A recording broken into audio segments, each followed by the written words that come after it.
क्या तुमने कभी सोचा है क्या होगा अगर जॉन विक अपनी गन्स को चॉपस्टिक से रिप्लेस कर दे और एक कन्वीनियंस स्टोर का मालिक बन जाए?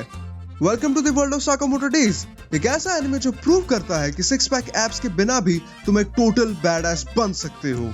अब टेंशन मत लो, यहाँ पर मैं तुम्हें स्पॉइल करने के लिए नहीं बैठा हूँ। ये वीडियो पूरी स्पॉइलर फ्री होने वाली है, so just enjoy the video without worrying about anything.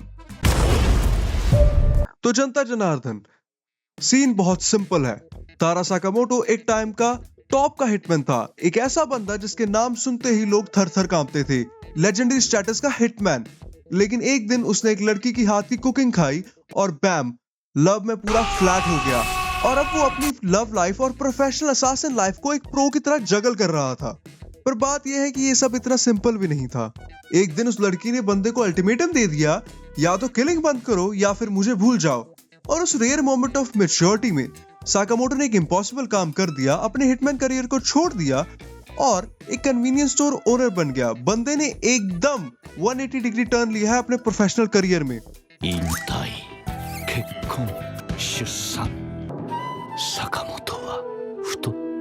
अब साकामोटो एक फैमिली मैन है जो अपना स्टोर शांति से चला रहा है, पर उसका पास्ट वो अभी भी उसका पीछा नहीं छोड़ रहा है। जब पुराने दुश्मन वापस आते हैं तो उसे अपनी हिटमैन स्किल्स का यूज करना पड़ता है अपनी नई जिंदगी को बचाने के लिए। यही तो इस शो की ब्यूटी है। ये सिर्फ एक्शन या कॉमेडी नहीं है, ये एक स्टोरी है एक आदमी की जो सही काम करने की कोशिश कर रहा है, लेकिन उसका पास्ट बार बार उसे केओस में खींच लाता है।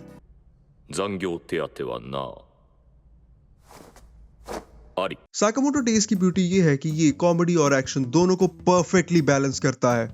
तुम्हें एक एक्सेट मैन की नॉर्मल लाइफ को एडजस्ट करने की कॉमेडी भी मिलेगी, जैसे the way of the house husband में थी। पर फिर ये शो एक्शन में एकदम अनप्रेडिक्टेबल टर्न ले लेता है। एक सेकंड में साकामोटो स्नैक्स कस्टमर्स को दे रहा होता है और अगले ही मोमेंट में वो बुलेट्स डॉज कर रहा होता है, वो भी बिना किसी एफर्ट के। ये अनएक्सपेक्टेड शिफ्ट्स शो को कभी भी बोरिंग या प्रेडिक्टेबल नहीं होने देते। तो अब बात करते हैं मेरे फेवरेट फाइटिंग सीन की, द चॉपस्टिक फाइट सीन्स।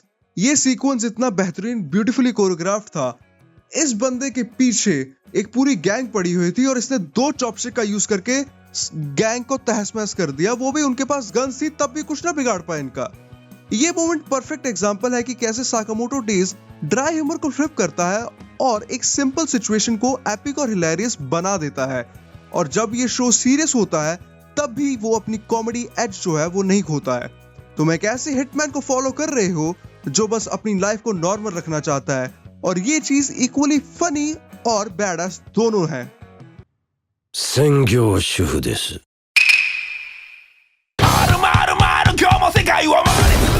अगर तुमने the way of the house husband देखा है तो तुमने कुछ सिमिलरिटीज भी नोटिस की होंगी। दोनों शोज में पुराने बैडएसेस हैं जो नॉर्मल जिंदगी की जीने की कोशिश कर रहे हैं। साकामोटो एक हिटमैन से कन्वीनियंस स्टोर ओनर बन गया और तात्सु एक याकुजा बॉस से एक हाउस हस्बैंड। पर क्या साकामोटो डेज एक कॉपी है? नो, बिल्कुल नहीं यार। जबकि the way of the house husband पूरा फोकस करता है अब्सर्डिटी पे, साकामोटो डेज एक्शन को नेक्स्ट लेवल तक लेके जाता है। इमेजिन करो अगर तात्सु ब्रेकफास्ट बनाते बनाते थग्स के साथ फाइट शुरू कर दे। साकामोटो डेज कॉमेडी के साथ हार्डकोर एक्शन का परफेक्ट कॉम्बो लाता है।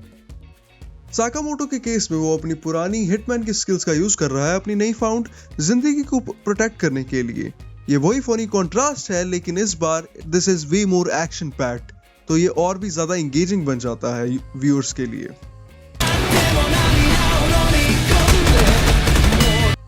इस एनिमे एडेप्टेशन को टीएमएस एंटरटेनमेंट हैंडल कर रहा है।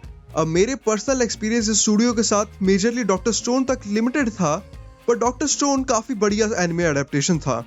पर मैं ऑनेस्टली कहना चाहूंगा इन्होंने कमाल काम किया है भाई, हाथ चूमने का मन कर रहा था मेरा। एक्शन सीक्वेंस इतने टॉप टियर थे, कॉमेडी टाइमिंग इतनी परफेक्ट थी, इन्होंने मांगा की एसेंस को एकदम ब्रिलियंटली कैप्चर किया है। सो अब तुम एक्शन के लिए देखना चाहो या फिर कॉमेडी के लिए देखना चाहो, one thing is certain, Sakamoto days तुम्हारे लिए परफेक्ट है। अब सब्सक्राइब बटन दबा दो और कमेंट्स में बताओ तुम्हें ये शो कैसा लग रहा है, और अगर कुछ मैंने छोड़ दिया हो तो कमेंट्स में बताओ। Until then, stay cool.